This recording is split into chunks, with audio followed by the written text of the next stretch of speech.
il senso di questo progetto Parole del Tempo, nato con l'antologia Risentimento nel 2019. La cosa che vorrei dire io, che questo è un progetto appunto bilingue, perché in contemporanea sono usciti 2 volumi, uno in lingua italiana e uno in lingua tedesca, di Risentimento, ma anche di Indifferenza. Eccoli qui: Indifferenza, in lingua tedesca Gleichgültigkeit, curato da Anna Rottensteiner. Questi 2 volumi il prossimo anno saranno tradotti ognuno nella lingua dell'altro, quindi i 5 autori in lingua italiana, così come abbiamo fatto per il volume Risentimento, saranno tradotti in lingua tedesca, e i volumi in lingua tedesca saranno tradotti in lingua italiana. Il progetto della casa editrice Alphabeta Verlag è infatti coedizione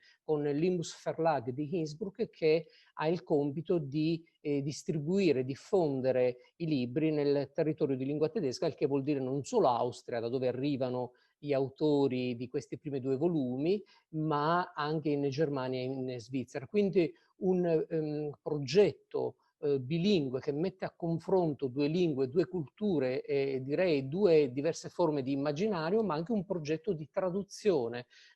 Con Risentimento sono stati coinvolti ben 10 traduttori, un traduttore o una traduttrice per ciascun racconto. Quindi certo, io sono di parte, ma non posso che elogiare il coraggio di questa casa editrice di periferia. Mi viene in mente molti anni fa, quando esordì Alessandro Banda, uno degli autori, tra l'altro meranese, uno degli autori di Risentimento, uscì su Repubblica una recensione di Pietro Citati, che sottolineava come talvolta proprio dalle periferie arrivino le novità. Ecco, questa è una sfida ovviamente per me molto, molto coraggiosa, di un editore che vive in un territorio bilingue, l'Alto Adige-Südtirol, e che ha fatto dalla sua fondazione del confronto e della traduzione, dell'incontro fra le 2 lingue, diciamo, la sua ragione culturale. Elena Janesek, tappata in casa, ma bene. Non ricordavo di aver risposto a Chiara che avevo ormai acquisito una specie di comoda indifferenza. Guarda che ti sei espressa proprio così, puoi controllare, mi ha assicurato l'ultima volta che ha chiamato per sentire come stavo. Tappata in casa, ma bene, dai, le ho detto. Posso godermi il giardino quando non piove? Lasciamo perdere la casa che è un disastro. Pili di roba da stirare, peli di Red Mane dappertutto. Lavo le mani, le maniglie, le superfici, ma non mi ammazza a pulire, tanto siamo solo io e il gatto. Chiara ha riso. Ma poi si è preoccupata che fossi troppo stanca. Erano quasi le 11 di sera. Ma lì da te un'ora prima. Immaginavo che fosse un buon momento. Figurati, ho detto. Parlare con te mi fa sempre piacere. Basta non metterci di mezzo uno schermo. E la cosa che mi incuriosiva molto, perché ho visto ovviamente i racconti invece di Risentimento, ehm, secondo te come viene vista la parola indifferenza dalla parte degli autori austriaci? Cioè c'è una sintonia con quello che hanno immaginato, che hanno inventato gli autori italiani, o c'è un fuoco, una prospettiva diversa secondo te?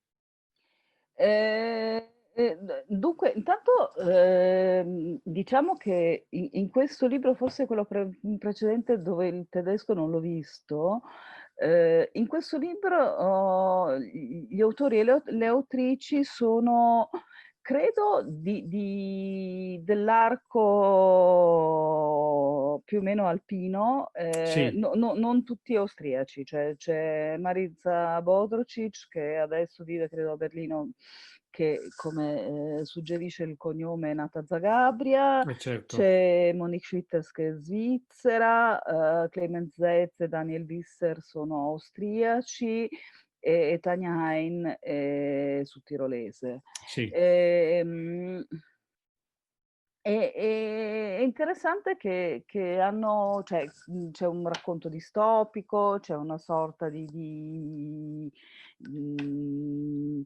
di Son molto, molto anche formalmente possono essere delle cose parecchio diverse, cioè alcuni si somiglian di più. C'è una nella bellissima introduzione di Anna Rothensteiner, che oltretutto appunto per il pubblico di lingua tedesca, traccia giustamente un paragone non così evidente sia con l'odio e l'indifferenti di Gramsci, che con Dove vanno a finire gli indifferenti, nella Divina Commedia, cioè nel certo, limbo. Ehm,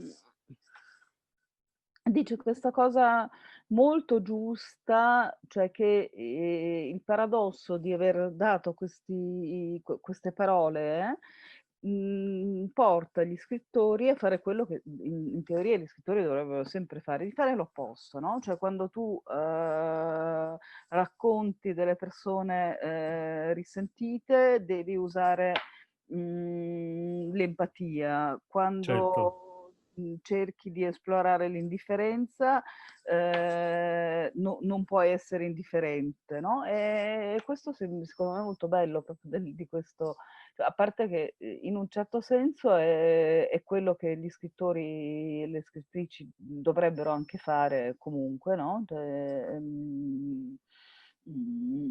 esplorare l'umano anche là dove non ti, cioè avere un atteggiamento che è già in qualche modo antidoto verso alcuni blocchi o dispositivi emotivi dell'umanità che reputiamo pericolosi, negativi o qualcosa di questo certo. tipo.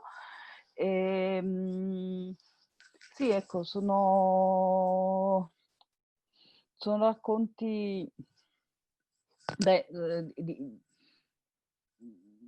alcuni forse un po' simili, altri anche proprio come voci, come scritture diversi, però credo che anche in fondo anche quelli italiani mi sembra che siano, cioè Sì, hanno, cioè, come al solito la cosa interessante di questo tipo di progetti è che tu,